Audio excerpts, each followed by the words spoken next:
सूखा चारा हम जानवर को खिलाते हैं, उससे चिकना गाढ़ा दूध पैदा होता है। इस सूखे चारे को आप किसी लेबॉर्ट्री में ले जाएं और किसी साइंटिस्ट से बोलें इसमें से तेल का एक कतरा निकाल के, घी तो दूर की बात है, तेल का एक कतरा निकाल दो, वो कहेगा भाई करोड़ों साल में भी ऐसी मशीन अब तक इजाद नहीं हुई है, इसमें तेल है ही नहीं तो निकलेगा कहाँ से।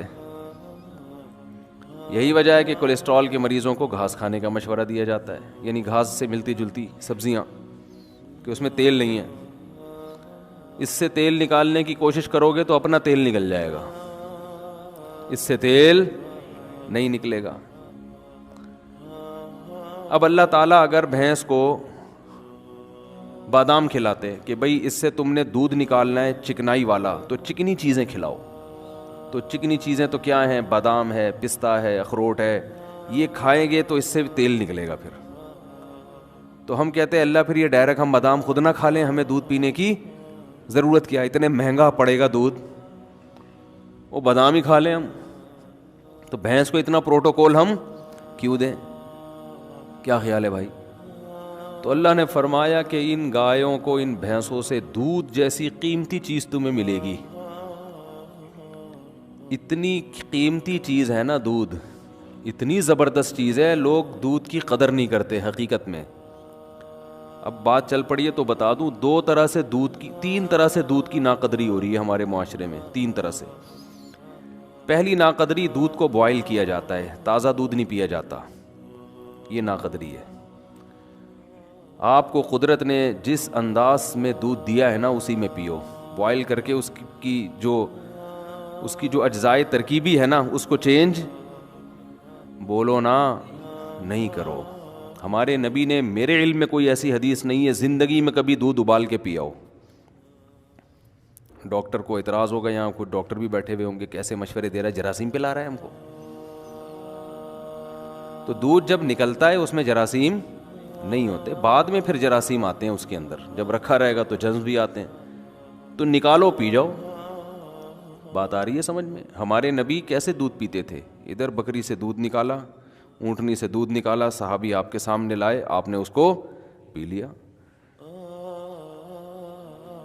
फिर दूध बनता है, समझते हो, ना पीने से बेहतर है उबला हुआ पी लो।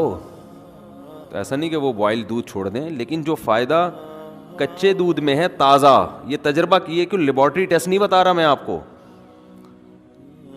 ये मुशाहिदा है, करके देखो पता चलेगा। बॉयल दूध आसानी से हजम नहीं होता, कच्चा ताज़ा दूध जो गरम गरम थनों से निकलता है पी जाओ फ़ौरन निकाल के।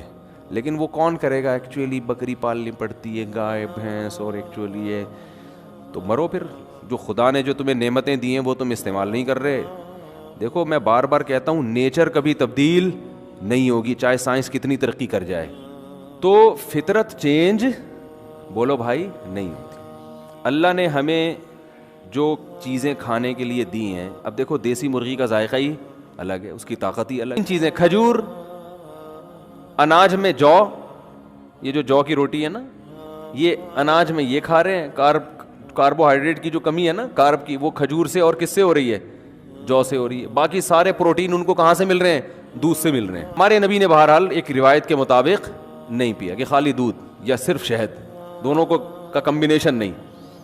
तो हम देखते हैं सहाबा की सीरत में, भूख लग रही है तो मुकम्मल दूध से पेट भरा है बस, और कुछ बोलो नहीं। आज कोई ऐसा करता है, बोलते क्यों नहीं करता भाई, ये कैसे हो सकता है खाली दूध से पेट भर ले। तो आप दूध अगर चाहते हो ना फ़ायदा उठाओ तो ताज़ा दूध पियो, लेकिन इस टेंशन में लोग पड़ते इसलिए नहीं है कि इसके लिए भैंस पालनी पड़ती है, या बकरी पालनी पड़ती है, या ऊँटनी पालनी पड़ती है, या गाय पालनी पड़ती है। तो पाल लो, क्या जा रहा है भाई, सेहत से बढ़कर कोई चीज़ है। इतना पैसा, तो पता चला कि अपने घुटने से आ रही हैं ये। तो मैंने कहा बस अब एक घुटने से आई हैं, अब इसको सही करने में लगोगे तो थोड़े दिनों में दूसरे घुटने से भी टक की आवाज़ आना शुरू, और फिर कमर से भी टकाटक की आवाज़ें आना शुरू हो जाएंगी। फिर मैंने कहा चेयर ला के बैठ जाओगे थोड़े दिनों में यहाँ पे। तो वही है, सेहतों की ऐसी की तैसी करके छोड़ी हुई है, फोड़ते जा रहे हैं। खैर मैं तो जल्दी से वो मौजू को समेटूं, कहाँ चले गए हम, लेकिन मौजू बना के ये बातें होती नहीं है, ग्रेवी में आ जाए तो अच्छी होती है।